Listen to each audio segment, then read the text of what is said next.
श्रीमद् रामायणम। प्रसन्नता इसी में है तो मैं तुम्हारे लिए स्वर्ण मृग अवश्य लेकर आऊंगा सीते।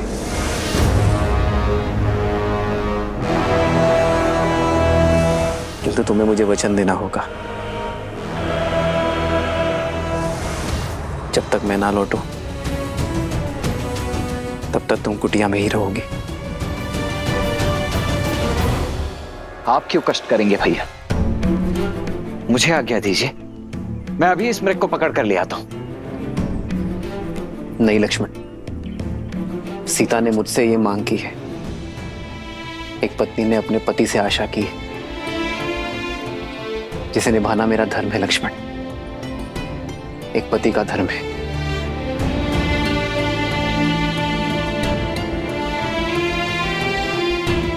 इन 13 वर्षों में सीता ने मुझसे कोई मांग नहीं की और मैं उसकी इस इच्छा का मान अवश्य रखूंगा।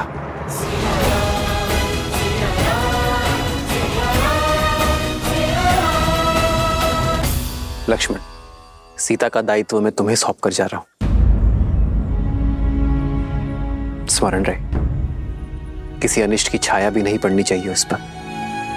आप निश्चिंत रहिए भैया, जब तक मेरे शरीर में प्राण है तब तक भाभी मां को कुछ नहीं होगा।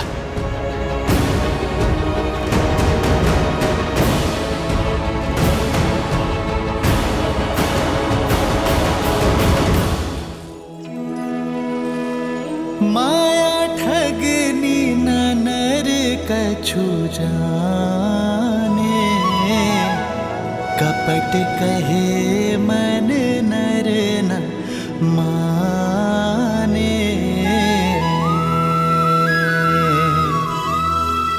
विपत्ति समय बने मनुज धीरा, कनक मृग लई चले रघुबीरा।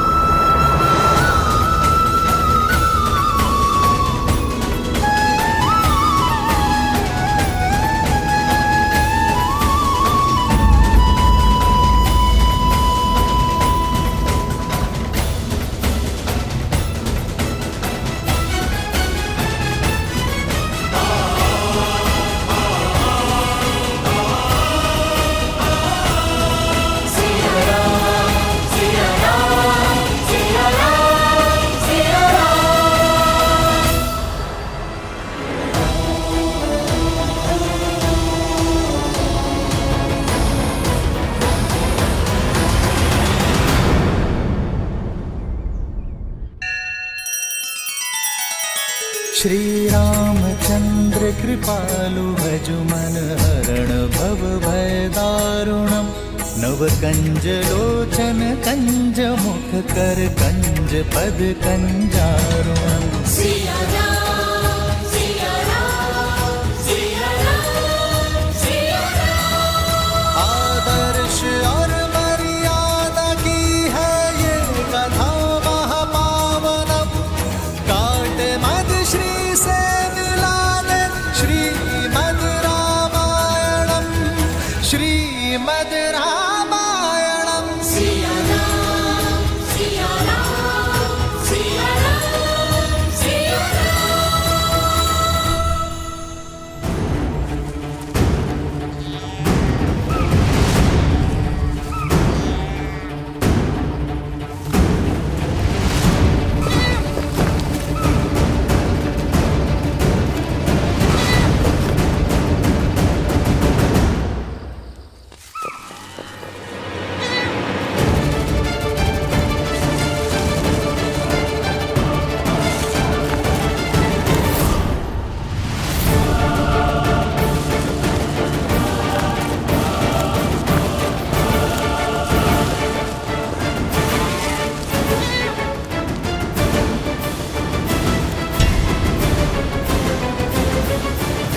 लक्ष्मण भैया, अब तक तो आपके भैया को लौट आना चाहिए था ना। मृग है भाभी माँ, अपनी मृग चाल से कहीं दूर निकल गया होगा। और फिर भैया ने आपकी इच्छा पूरी करने की ठानी है तो वो उसे पूरी करके ही लौटेंगे। आप निश्चिंत रहिए। उनका भाई उचित तो नहीं, कहीं वो सच में माया ही हो। यदि वो माया है भी तो भी उस माया के समक्ष स्वयं श्री राम खड़े हैं भाभी माँ, एक महायोद्धा। और फिर भूल गई आप, ऋषि अगस्त्य और गुरु विश्वामित्र के दिए हुए अस्त्र शस्त्र भी तो हैं उनके पास। आप चिंता मत कीजिए, कुछ नहीं हो सकता उन्हें।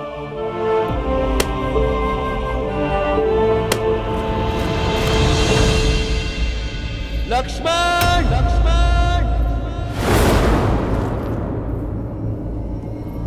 रक्षा करो लक्ष्मण, रक्षा करो लक्ष्मण, लक्ष्मण, लक्ष्मण, लक्ष्मण,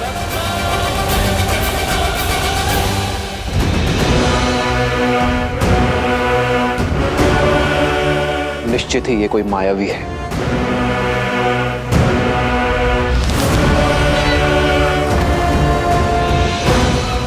लक्ष्मण, सहायता करो।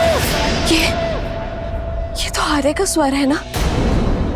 लक्ष्मण भैया, आर्य आपको पुकार रहे हैं, वो अवश्य किसी संकट में है। नहीं भाभी माँ, इस संसार में ऐसा कोई संकट अब तक जन्मा ही नहीं है जिसका तारण करने के लिए भैया को किसी की सहायता की आवश्यकता पड़े। इस समय हमें सतर्कता का हाथ थामना होगा भाभी माँ, भय का नहीं। आप निश्चिंत हो जाइए और भीतर कुटिया में जाइए।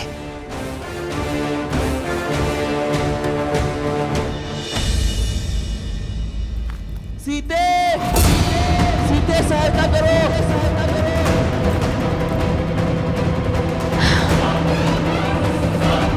हे महादेव, मेरे आर्य संकट में है, कितनी पीड़ा में चित्कार रहे हैं वो।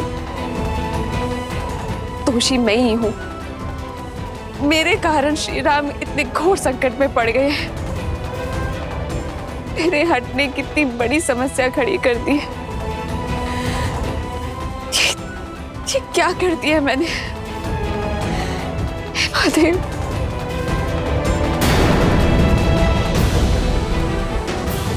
लक्ष्मण भैया, आप अब तक यही हैं, जाइए उनकी सहायता करिए।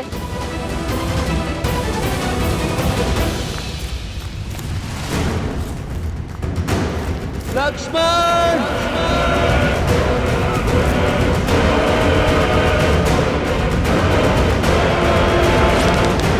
तुम्हें इस छल का मूल्य चुकाना ही होगा मायावी। लक्ष्मण भैया जाइए। भाभी माँ, शांत शांत शांत हो जाइए। 14 सहस्त्र राक्षसों का सामना अकेले करने वाले मेरे भैया राम क्या एक तुच्छ मायावी के छल और बल में फंस जाएंगे भाभी माँ? नहीं भाभी माँ, कदापि नहीं। किंतु उनकी करुण पुकार मेरे हृदय को भेद रही है। कुछ अनिष्ट न हो जाए लक्ष्मण भैया। जाइए लक्ष्मण भैया, उन्हें आपकी आवश्यकता है, जाइए भैया। भाभी माँ, भैया ने मुझे यहाँ आपके साथ रहने की आज्ञा दी है, मैं कैसे? तुम्हारी भाभी उनके पास जाकर उनकी सहायता करने का आदेश दे रही है। परंतु भाभी माँ, मेरा यहाँ रहकर आपकी सुरक्षा करना ही मेरा परम धर्म और कर्तव्य है। मैं ये कैसे लांघ सकता हूँ? और आपका धर्म ये भी है कि आप अपनी भाभी, अपने बड़े भाई की पत्नी का आदेश माने।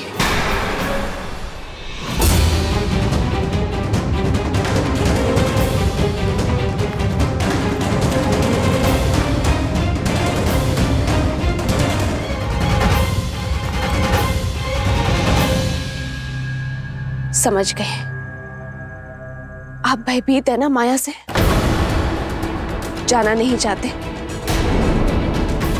तो मैं स्वयं जाऊंगी अपने स्वामी की सहायता करने के लिए।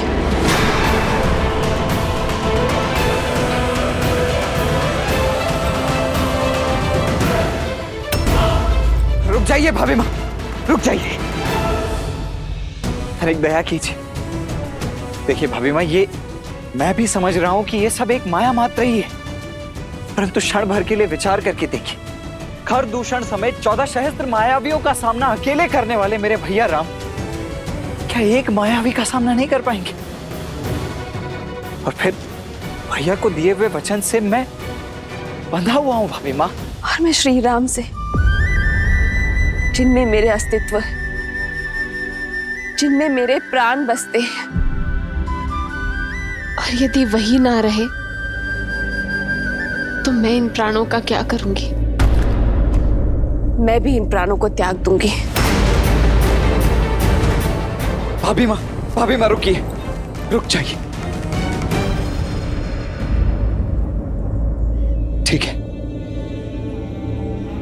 आज जीवन में पहली बार अपने भैया की आज्ञा का उल्लंघन करेगा ये लक्ष्मण, ताकि आपकी आज्ञा का मान रख सकूं।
एक आज्ञा मैंने आपकी मानी, अब कृपा करके एक विनती आप भी मेरी स्वीकार कर लीजिए भाभी माँ। इस लक्ष्मण की अनुपस्थिति में ये लक्ष्मण रेखा आपकी सुरक्षा करेगी भाभी माँ। ये कोई साधारण रेखा नहीं है भाभी माँ। भैया के प्रति मेरी निष्ठा, आपके प्रति मेरा सम्मान और मेरे जीवन भर के तप का बल है ये। जो कोई भी बुरी मंशा से इस रेखा को पार करने का दुस्साहस करेगा, वो जलकर भस्म हो जाएगा। इसीलिए चाहे कुछ भी हो जाए भाभी मां, आप इस लक्ष्मण रेखा को नहीं लांघेंगी। मुझे वचन दीजिए। अवश्य लक्ष्मण भैया। तुझ मनुष्य के तुझ स्वांग, जिस लंकेश को त्रिदेवों के सीमा रेखा न रोक पाई, उसे ये रेखा क्या रोक पाएगी?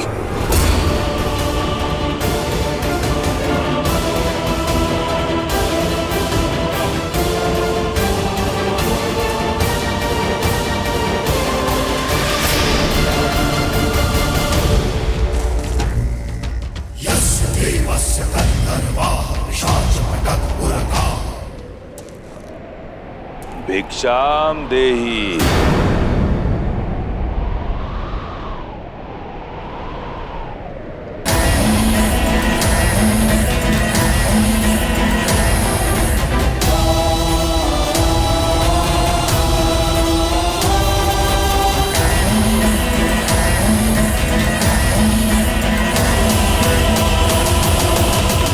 प्रणाम ऋषिवर। राम के शौर्य की ख्याति और आपके तेज की महिमा इस वन से फैली और मुझे यहां खींच कर ले आई। ऋषि सुतीक्ष्ण जैसे अनेकों संत संसार भर में राम का गुणगान कर रहे हैं, तो दर्शन करने चला आया। श्री राम तो किसी कार्यवश वन के भीतर गए हैं। आप आदेश करिए, क्या सेवा कर सकती हूँ मैं आपकी? बड़ी दूर से आया हूं, भूखा हूं और थका भी। यदि भोजन के साथ विश्राम के लिए स्थान मिल जाए तो बड़ा आभार होगा देवी। अवश्य, आप यहीं रुकिए, मैं भोजन लेकर आती हूँ। मैंने कहा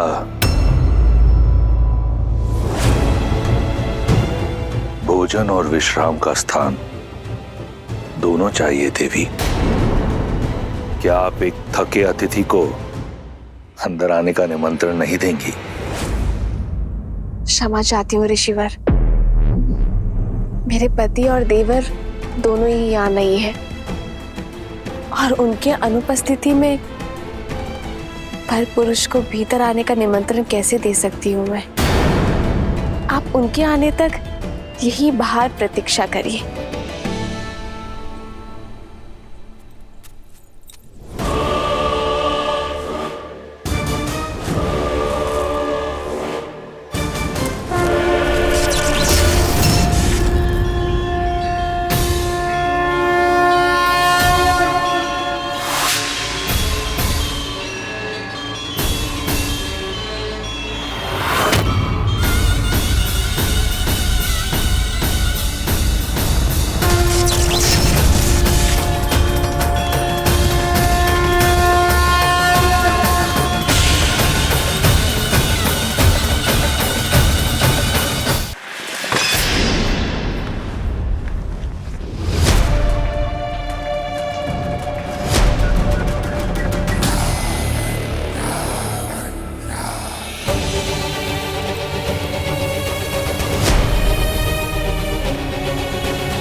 इस लक्ष्मण की अनुपस्थिति में ये लक्ष्मण रेखा आपकी सुरक्षा करेगी भाभी माँ।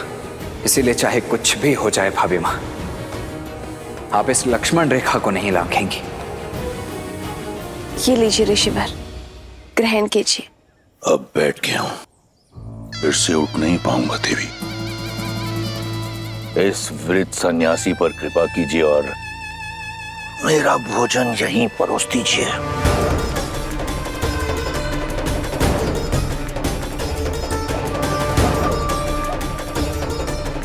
क्षमा चाहती हूँ ऋषिवर, पर मैं वचन की डोर से बंधी हूँ, ये रेखा नहीं लांघ सकती। आप स्वयं आकर ये भिक्षा ग्रहण कर लीजिए।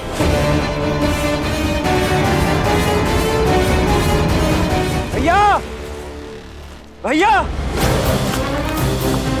भैया कहाँ हैं आप?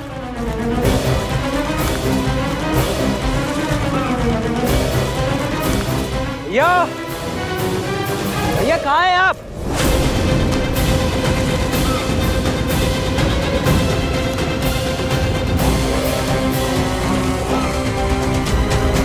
भैया,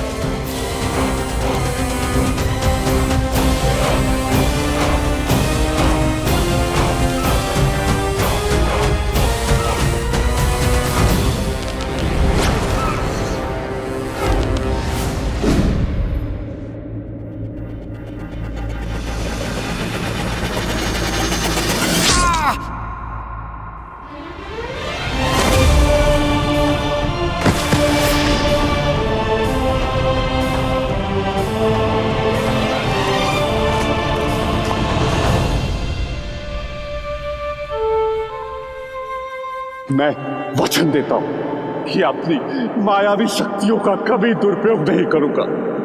मारीच, अवसर का लाभ नहीं उठाया तुमने, फिर से पाप के मार्ग को चुन लिया। समारा, ये समय चर्चा का नहीं है। आपकी पत्नी माता सीता संकट पे है।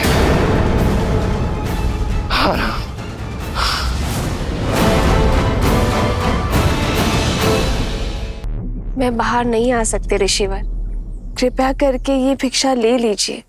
तो महाज्ञानी राज ऋषि जनक और विदुषी गार्गी ने यही अतिथि सत्कार सिखाया है आपको, या फिर अयोध्या की कुलवधुएं वृद्ध सन्यासियों से ऐसा व्यवहार करती? ये संसार जिसकी प्रशस्ति करुणा निदान करके गाती है, उस राम की पत्नी में तनिक करुणा नहीं, केवल 2 पग चलने के कष्ट से मुक्ति पाने के लिए एक वृद्ध सन्यासी को हुक्का मार रही है। क्षमा करें देवी, भूख के आगे शब्दों ने गरिमा त्याग दी, परंतु मिथिला के आतिथ्य और रघुकुल की मर्यादा के बारे में इतना सुना था कि आपका ये रुष्ट व्यवहार देखकर मन खिन्न हो गया। इक्ष्वाकु वंश की कुलवधू के आंगन से कदाचित आज पहली बार एक भिक्षु खाली हाथ लौटेगा। कैसी विडंबना है, घोर कलंक। आप मुझे कुटिया में निमंत्रण नहीं दे सकती और भिक्षा देने यहां स्वयं आ नहीं सकती, तो देवी ये भिक्षा मुझे स्वीकार नहीं। ऐसा नहीं है ऋषिवर, ना तो मैं मिथिला का सत्कार भूली हूँ और ना ही रघुकुल की रीत, किंतु वचनबद्ध हूँ, मैं बाहर नहीं आ सकती ऋषिवर। आप कृपया करके स्वयं थोड़ा सा कष्ट उठा लीजिए। नहीं, अब मैं ये भिक्षा ग्रहण नहीं कर सकता। भिक्षा के लिए गृहस्थ संकल्प लेता है और संकल्प लिया जाता है विश्वास से, परंतु आपका व्यवहार स्पष्ट दिखा रहा है कि आपको संतों पर विश्वास नहीं, और बिना विश्वास के लिया गया भोजन मेरे लिए विष समान है। आज्ञा दे देवी, किसी और का द्वार खटखटाऊंगा। एक ऐसा दाता जिसके मन में विश्वास और श्रद्धा हो। विश्वास नहीं होता कि ये वही कुल है जहां हरीशचंद्र, दिलीप और नेमी जैसे धर्मात्मा हुए। आज यहां अतिथि का सत्कार नहीं, अपमान किया जाता है।